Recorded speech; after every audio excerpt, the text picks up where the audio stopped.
Hello everybody, welcome to my channel. My name is Mehek Wafna and I'm a second year student at Shriram College of Commerce, University of Delhi. तो आज के video से हम एक नया initiative start कर रहे हैं जिसके अंदर हम क्लास 10th सीबीएसई ग्रेडर्स जो अपने बोर्ड एग्ज़ाम्स देने वाले हैं अभी फरवरी और मार्च में, उनके लिए वीडियोस बनाएंगे। तो एक एक सब्जेक्ट में मैं कुछ लोगों को लेके आऊँगी जिनके बहुत अच्छे मार्क्स आ रखे हैं, तो वो तुम्हारे साथ कुछ टिप्स स्ट्रैटेजी शेयर करेंगे जिससे आई होप तुम्हें बहुत ज़्यादा हेल्प होगी, क्योंकि उन्हें फ़र्स्ट हैंड एक्सपीरियंस है। ठीक है, तो आज मेरे साथ है आरुषि जो तुम्हें इंग्लिश के बारे में डिटेल में समझाएगी कि कैसे तुम अच्छे से एस कर सकते हो। बाय द वे इसके खुद के 99 थे out of 100 and she is 1 year junior than me, तो उससे भी ये है कि तुमसे ज़्यादा कनेक्ट कर पाएगी। ठीक है, तो पहले आरुषि थोड़ा इंट्रोड्यूस कर दो अपने आप को। Hello everybody, this is Arushi. I'm a first year student, BCom Honors, SRCC, University of Delhi and दीदी is junior of course. इसी बार CUET दे के SRCC आए हैं तो लग रहा है लाइफ में कुछ अचीव कर सकते हैं अब।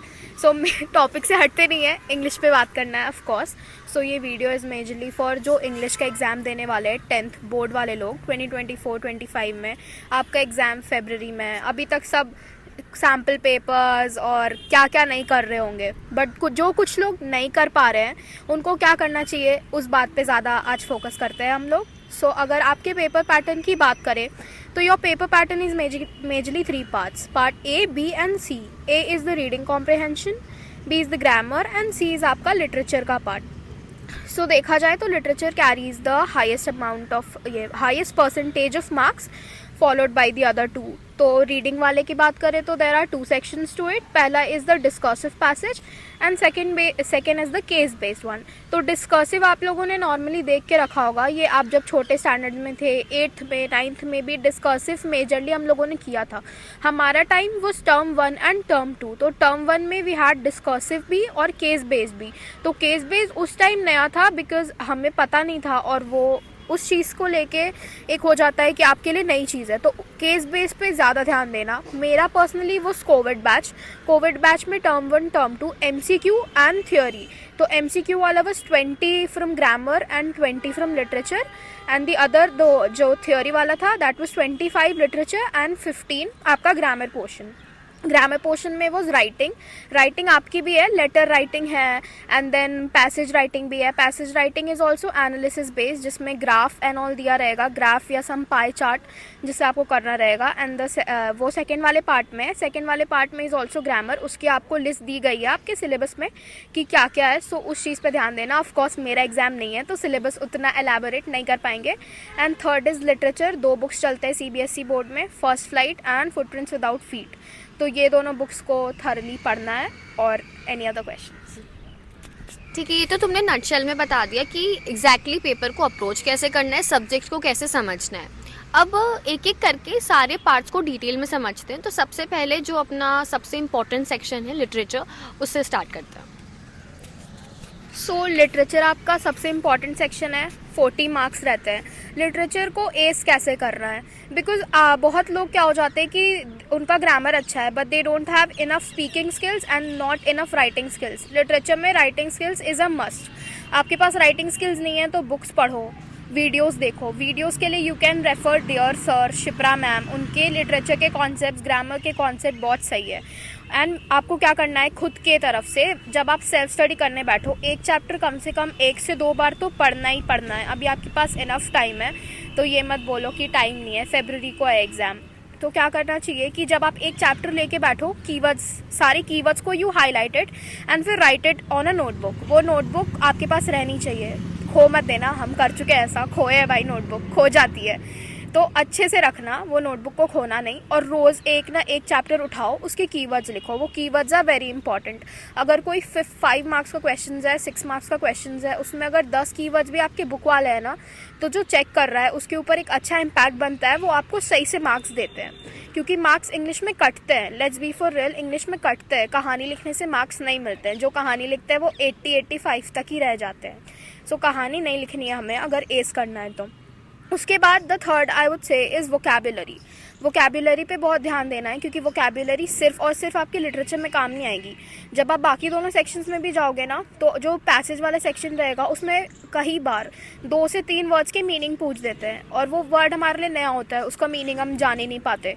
सो वोकैबुलरी पे भी ध्यान देना है। सो लिटरेचर का सेक्शन के लिए ये मेजर है, रीडिंग करना बहुत ज़रूरी है। एक रात पहले बैठ के समरी देखना यूट्यूब पे इज़ नॉट वर्थ इट। इतना 1 साल का एफर्ट है, आपके 10th के मार्क्स हर पूरे लाइफ टाइम पूछे जाएंगे। लेट्स बी फॉर रियल, पूरे लाइफ टाइम आपसे पूछेंगे। सो 80-85 तक तो ठीक है, लेकिन अगर आपको हाई अचीव करना है, सो इंग्लिश अभी से पढ़ो।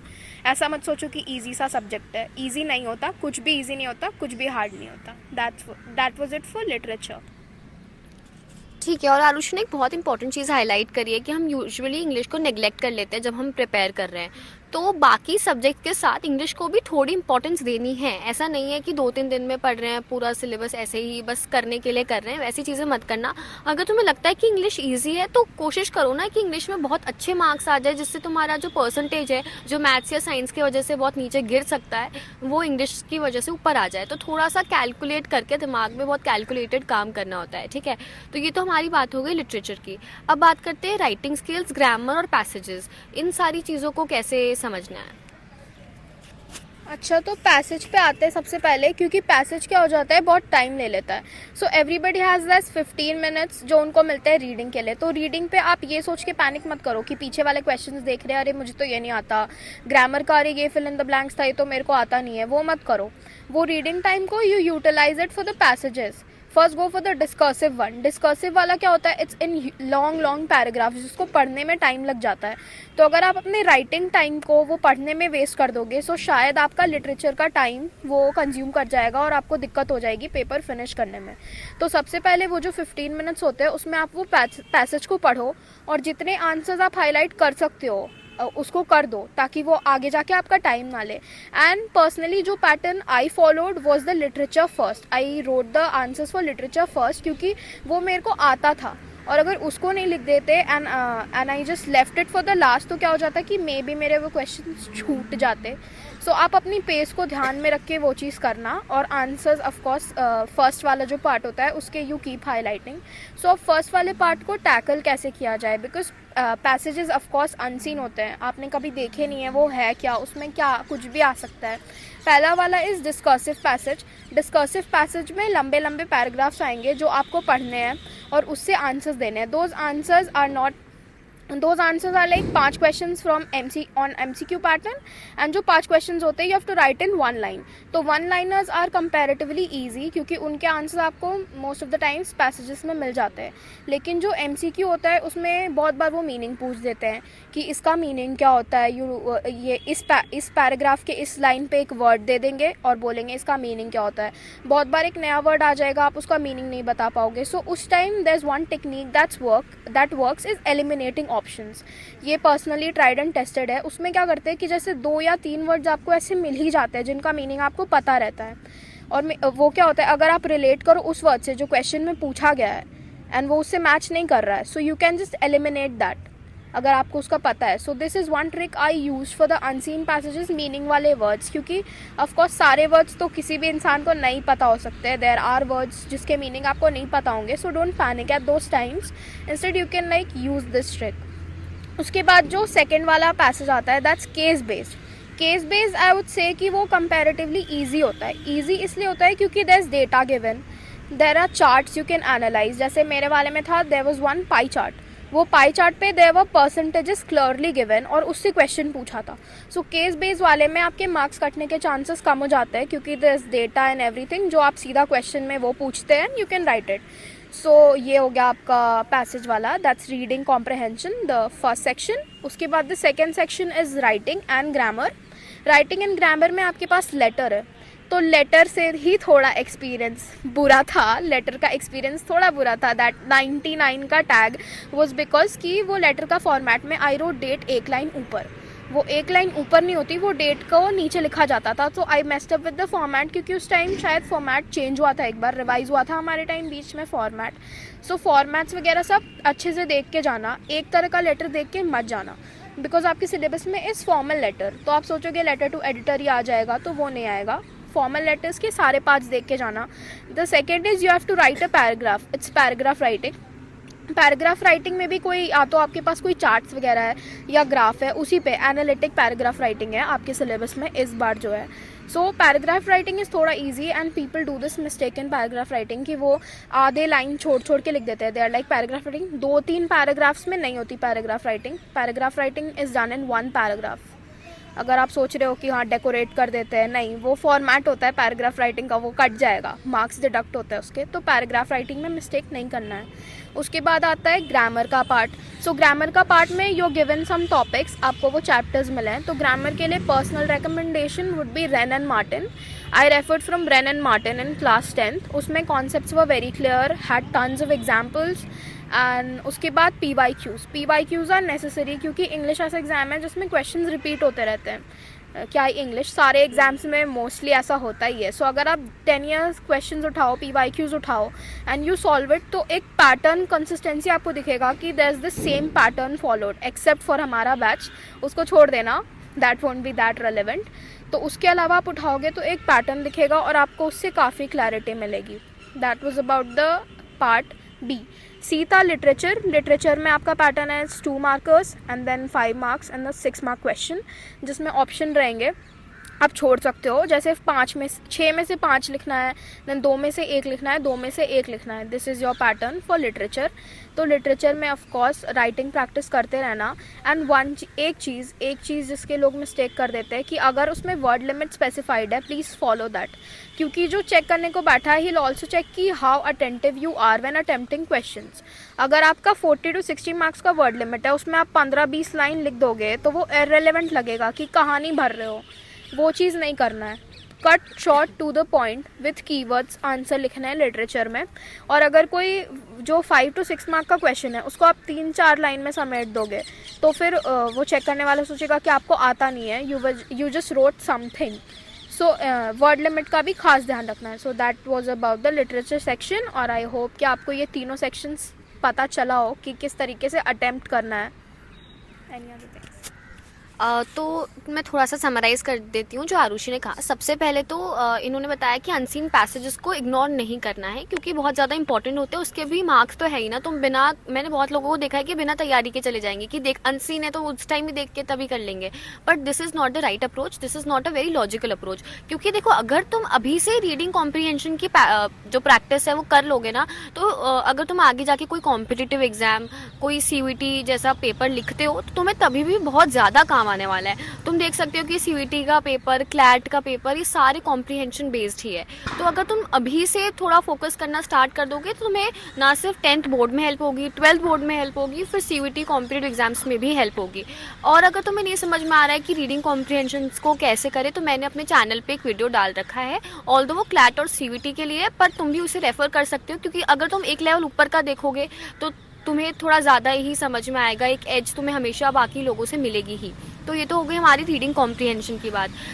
ग्रामर में इन्होंने बताया रेन एंड मार्टिन. तो रेन एंड मार्टिन भी तुम अभी से प्रैक्टिस करोगे. देखो, मैं ये नहीं बोलूँगी 10th क्लास के स्टूडेंट के लिए मस्ट है, पर हाँ, अगर तुम प्रैक्टिस करते हो तो तुम्हें मतलब एक चीज़ के ना बहुत ज़्यादा फ़ायदे होते हैं जो तुम्हें पता भी नहीं होते कि तुम्हें कब कौन सी चीज़ें हेल्प कर रही है.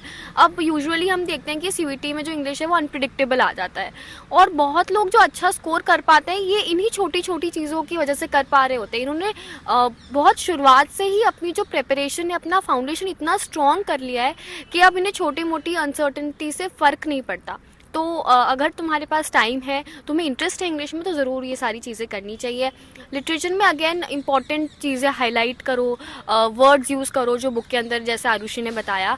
तो देखो, ये है ना कि अगर तुम वर्ड्स यूज़ करोगे जो तुम्हारे चैप्टर्स के अंदर ऑलरेडी गिवन है, तो एग्जामिनर को लगेगा कि तुम चैप्टर को तुमने कितने इंटरेस्ट के साथ पढ़ा है, कि तुम्हें वर्ड्स भी याद है, तुम्हें वो फ्रेजेस भी याद है.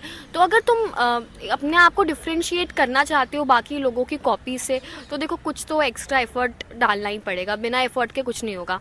राइटिंग स्किल्स में भी इसने बताया कि भाई फॉर्मेट को अच्छी तरीके से फॉलो करो, फॉर्मेट बहुत ज़रूरी है. अब देखो, फॉर्मेट में ना बहुत लोगों को कन्फ्यूजन होता है कि कहाँ से देखें, क्योंकि जैसे मेरा स्कूल में भी था कि कोई कोई टीचर कैसे करवा रहा है, कोई दूसरी स्कूल में किसी अलग तरीके से हो रहा है, तो तुम किसे फॉलो करोगे? मार्किंग स्कीम आती है सैम्पल क्वेश्चन पेपर की, मार्किंग स्कीम में जाके देखो कि भाई ये फॉर्मेट है। बस जो सीबीएसई बोल रहा है ना, अब ये भी ध्यान रखना कि सैम्पल क्वेश्चन पेपर तुम्हारे बैच का 2025 का, उसके अंदर जाके देखो कि क्या सीबीएसई किसे करेक्ट मान रहा है। तुम्हें बस वही देखना है और उसी को फॉलो करना है। अपने आप को कंफ्यूज करने का बिल्कुल भी कोशिश मत करो, क्योंकि एग्ज़ाम टाइम में फिर ये कन्फ्यूजन ही है जो बहुत प्रॉब्लम क्रिएट कर देती है। तो आई थिंक हमने ना सारी इंपॉर्टेंट चीज़ें कवर कर लिया। आरुषि, तुम्हें कुछ और रिसोर्सेज के बारे में बताना है कि ये वाली पब्लिकेशन की बुक कर लो या कुछ भी यूट्यूब चैनल वगैरह? पब्लिकेशन में तो क्योंकि लिटरेचर तो सीबीएसई का खुद का सिलेबस है, तो वो फर्स्ट फ्लाइट ऑफ फुटप्रिंट्स ही लगेंगे, दे फ्रॉम एनसीईआरटी। उसके बाद ग्रामर में I said rain and Martin, वो एक ही बुक, क्योंकि वो इतनी एलैबोरेट है कि अगर उसको करने जाओगे तो टाइम लगेगा ऑफ कोर्स, लेकिन आपका प्रेपरेशन हो जाएगा। उसके बाद कमिंग टू यूट्यूब, क्योंकि कोविड बैच था हमारा एंड ऑफ कोर्स सब ने टीचर्स से ज़्यादा यूट्यूब से पढ़ाई करी है। सो यूट्यूब में there were 2-3 teachers I really follow. तो वन वो शिप्रा मिश्रा मैम, उनको मैं इंग्लिश में अभी CUET दे के आई तो उसमें भी फॉलो करा है। उस टाइम ग्रामर के लिए भी उनके पास ही मैंने पढ़ाई करी थी। फिर डियर सर, तो डियर सर भी क्या है, वो ग्रामर और लिटरेचर दोनों कराते हैं। Grammar specially I would say कि उनके पास से करने से यू गेट एन एज, क्योंकि दैट्स ऑलवेज अपडेटेड। सो ये 2 channels were my personal favourites जो मैंने फॉलो करे थे। उसके बाद इफ़ यू लुक अप, आपको बहुत सारे रिकमेंडेशन मिल जाएंगे। So that was about it. ठीक है, तो आई थिंक हमने सारे इंपॉर्टेंट चीज़ें कवर कर ली है। अगर तुम्हें फिर भी कुछ डाउट वगैरह हो तो कमेंट सेक्शन में डाल देना। तो best wishes from my side, और अगर कुछ और भी पूछना हो, करना हो तो बता देना। कमेंट सेक्शन हमेशा तुम्हारे लिए खुला रहता है, डीएम कर सकते हो, ठीक है, मेल कर सकते हो, जो भी तुम्हें सही लगे। पर हाँ, अब थोड़ा पढ़ाई करना स्टार्ट कर दो, इंग्लिश को थोड़ा इंपॉर्टेंस देना स्टार्ट करो, क्योंकि इंग्लिश ही होता है ना, या तो तुम्हें तुम्हारा रिजल्ट एकदम अच्छा कर देगा या पूरा ख़राब कर देगा। ये मैंने देखा है लोगों के मतलब साथ हो जाता है। मतलब बाकी सारे सब्जेक्ट में 90+ है, बट उसके अंदर इंग्लिश के अंदर 70+ है। तो ऐसी चीज़ें भी होती है, तो इंग्लिश को लाइटली नहीं लेना है और बहुत अच्छे से पढ़ाई करनी है। ठीक है, तो बस आज के वीडियो के लिए इतना ही। अगर वीडियो अच्छा लगा हो तो लाइक करना and thank you so much, और for more such video subscribe to my channel. Bye bye.